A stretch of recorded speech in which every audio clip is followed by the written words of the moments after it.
Gaps são intervalos de preço entre um candle e outro, tá? São esses intervalos aqui que acontecem, como acontece bastante nos gráficos diários dos papéis, né? Ó, se a gente abrir mais, ó, tem aqui, tem lá, tem vários. Tem vários tipos de gap, em gap de fuga, gap de corte, gap de continuação, gap de exaustão e tal. Isso é para um segundo momento. O que vocês precisam saber sobre gap? O gap ele é que nem um furacão, tá? Quando o preço está bem pertinho dele, ele atrai o preço. Ele atrai. Se o preço está longe, ele não faz nada. Olha, esse aqui é o gráfico de Gol. Olha o baita gap que tem aqui no gráfico da Gol, tá? Tem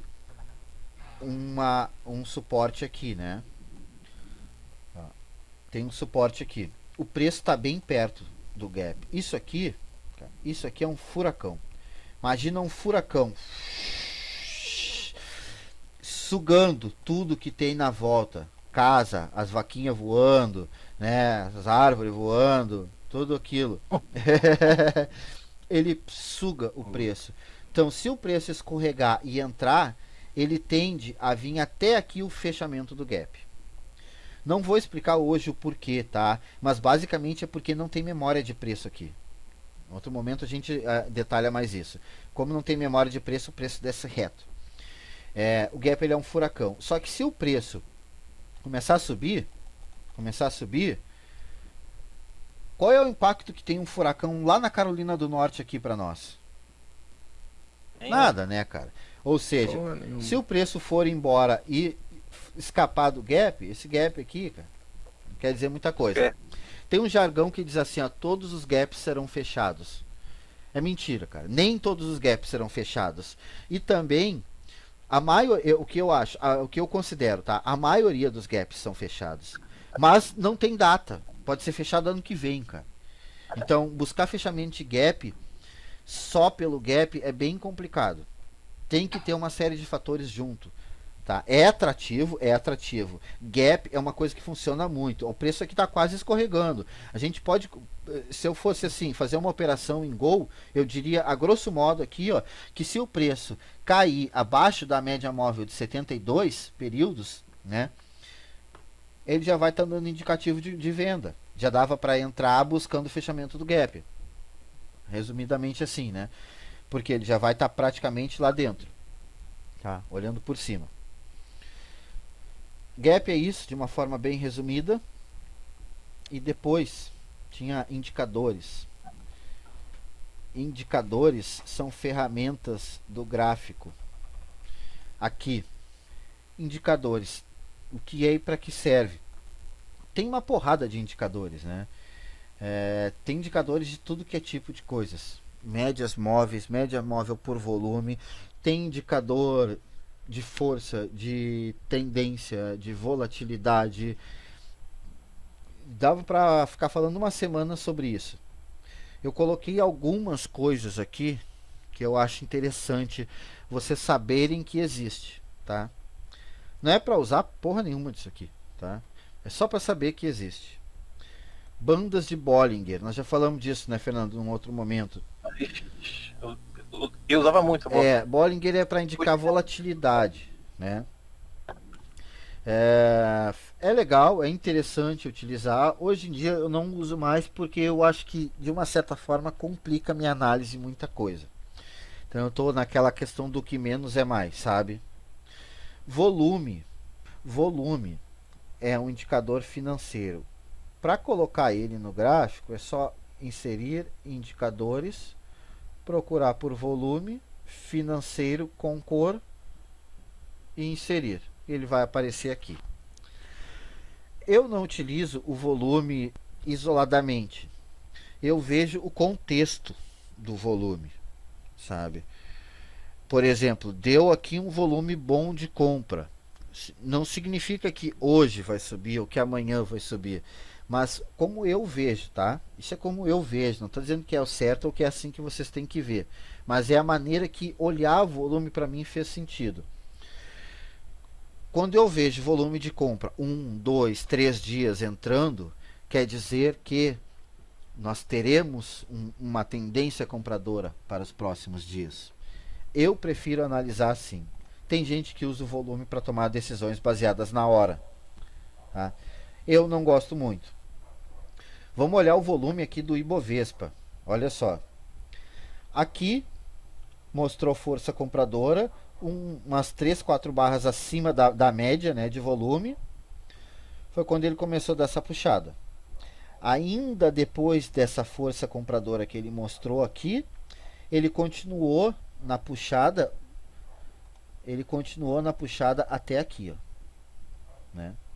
Então a força compradora, o volume mostrou aqui e ele continuou numa tendência mais um pouco, tá? Aqui ele mostrou volume vendedor. Eu me lembro bem disso daqui. Foi entre julho e agosto, foi quando saiu o PIB da Alemanha, que veio péssimo lá do segundo trimestre. E a Alemanha é uma economia muito forte, né, uma potência mundial. E isso impactou bastante nas bolsas. Isso trouxe um pessimismo bem grande. E esse volume vendedor aqui entrou nisso. E o volume vendedor ele começou a entrar aqui, né? O volume maior foi aqui, coincidiu com o PIB da Alemanha. E ele veio indicando uma queda. Tá? Agora, nós tivemos um volume cabuloso, 2 barras gigantescas de volume comprador aqui. Que eu acredito ser o dinheiro estrangeiro, o gringo que estava levando o dinheiro, está trazendo de volta, né? Está realocando capital no setor financeiro. O gringo que estava com suas posições alocadas em empresas de tecnologia e empresas de varejo da nossa bolsa, eles estão migrando para o setor financeiro. Quando entra um grande volume de compras no setor financeiro, nos bancos, os bancos eles têm um peso muito grande na bolsa, eles tendem a carregar a bolsa para cima, né? Então entrou esse volume financeiro. Agora, pelo histórico que a gente vê, eu, Thiago, de novo, é a minha análise, não tem nada dizendo, confirmando que isso vai acontecer, eu vejo bolsa para cima, tá? Por esse volume aqui que entrou nesses dias. Quer dizer que vai subir amanhã não, que é sábado, vai subir na segunda? Não, não necessariamente. Quer dizer que o dinheiro está chegando, que os compradores estão tomando posição, que os big players estão montando posição, que a posição deles provavelmente é no setor financeiro para ter esse impacto na bolsa, e que, para mim, na minha visão, o negócio vai decolar. A gente está chegando em dezembro, mês de bull market, né? Mês que o touro é forte, mês que o volume de negociação é forte, o dinheiro circulando. Então eu acredito que em dezembro é bolsa para cima, tá? É minha opinião pessoal. Não tomem isso como... Segunda-feira entra o Pix aí na parada. Oi? Segunda-feira entra o Pix aí. O Pix já está precificado, né? O Pix vai ser ruim para os bancos no primeiro momento, porque eles vão perder um pouco de receita. Mas já foi precificado e também banco...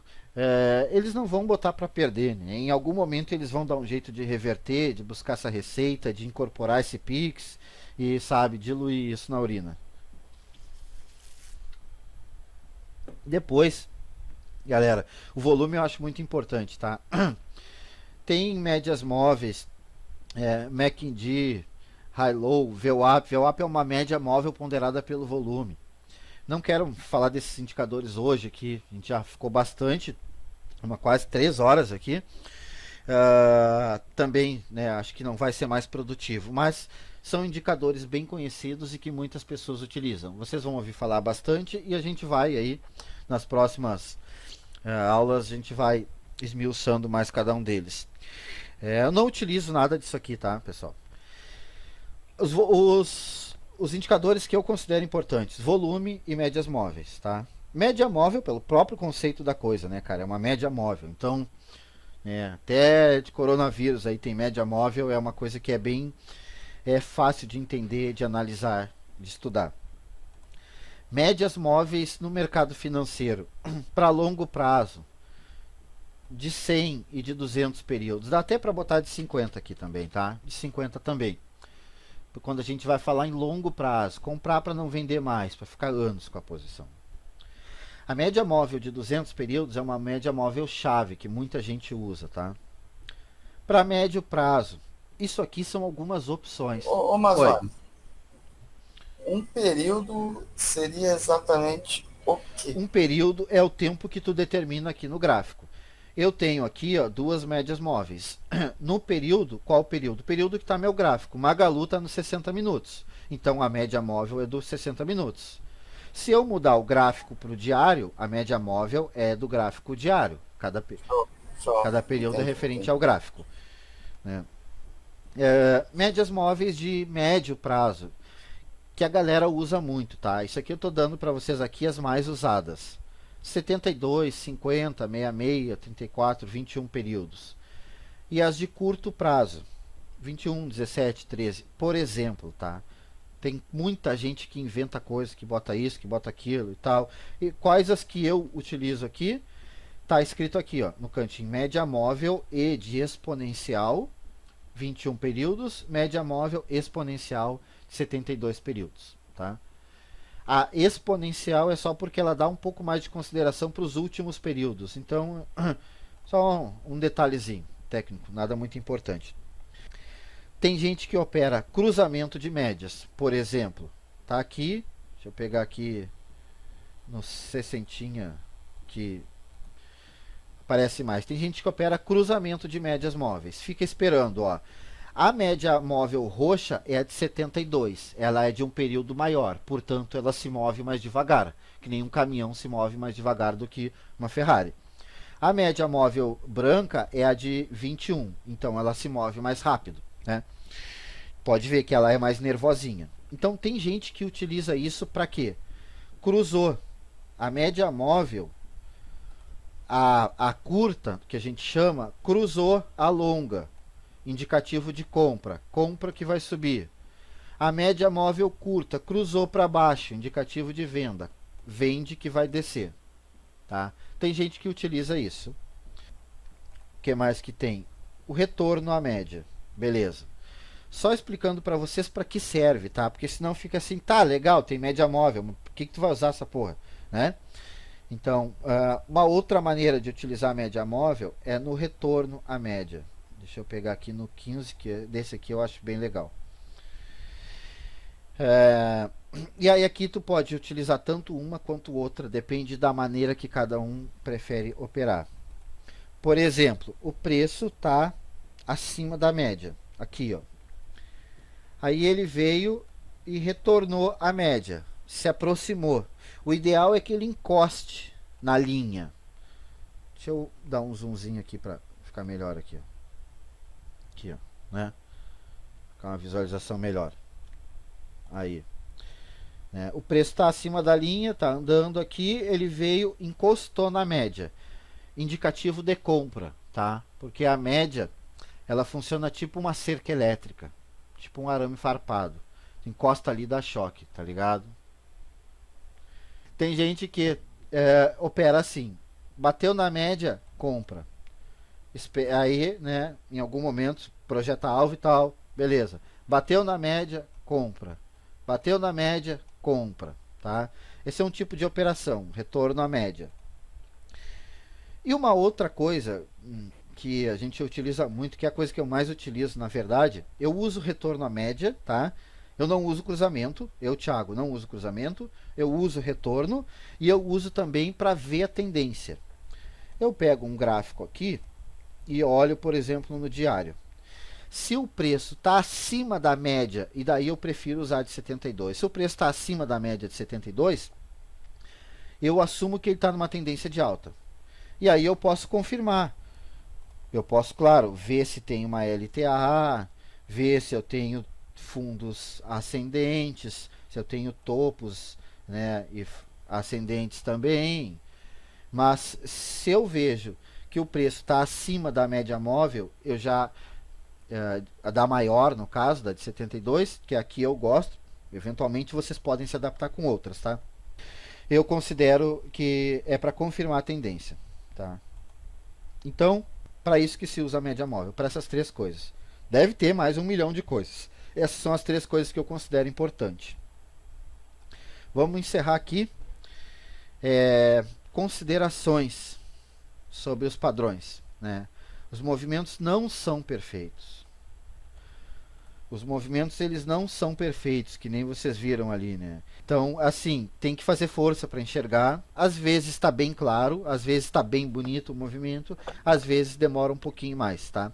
Tem uma coisa de simetria que não estava ali, mas que é importante. Todo o movimento de preço, ele não sobe em linha reta e nem desce em linha reta. Então, ele vai e volta, ele vai e volta. O ideal é que tenha simetria entre a pernada e o descanso. Então, se o preço subiu 1, 2, 3, 4, 5, 6, 7, 8, 9, 10, 11, 12 candles. O ideal é que a bandeira, o flag, tenha mais ou menos a mesma quantidade. 1, 2, 3, 4, 5, 6, 7, 8, 9, 10, 11, 12. Mais ou menos. Por quê? Imagina, tu tá lutando boxe, pum, tu vai lá, dá uma sequência no cara, explode, 30 segundos, aí tu toma 30 segundos de fôlego, né? Agora, se tu dá uma sequência, explode lá, jab, direto, cruzado, cruzado, sequência, upper, respira 5 segundos e vai de novo, respira 5 segundos e vai de novo, cara, se tu sobe pouquinho, descansa pouquinho, aqui em cima tu morreu.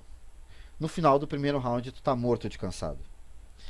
Então, o tamanho do movimento e do descanso, o ideal é que ele seja simétrico, né? Quando ele não é simétrico, está meio arriscado. Quando ele está simétrico, a operação é mais confiável, tá? Isso não estava ali, mas é importante falar isso, tá? A posição das figuras no gráfico, já falamos várias vezes.